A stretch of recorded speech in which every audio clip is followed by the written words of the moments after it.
Magandang araw mga kagabay, ngayon po September 19, 2024, araw po ng Huwebes. At maririnig po natin sa ating ebanghelyo ang tagpo ng Panginoon at ng isang babaeng kilala bilang isang makasalanan.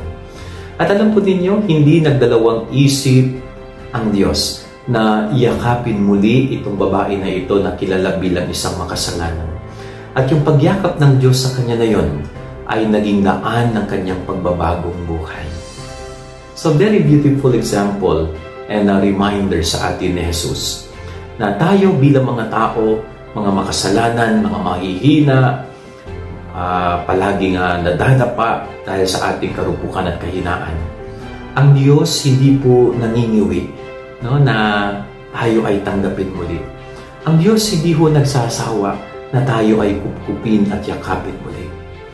Kaya sana po kung ganun ang ugali ng Diyos, maging ugali din natin sana ang lumapit palagi sa Kanya.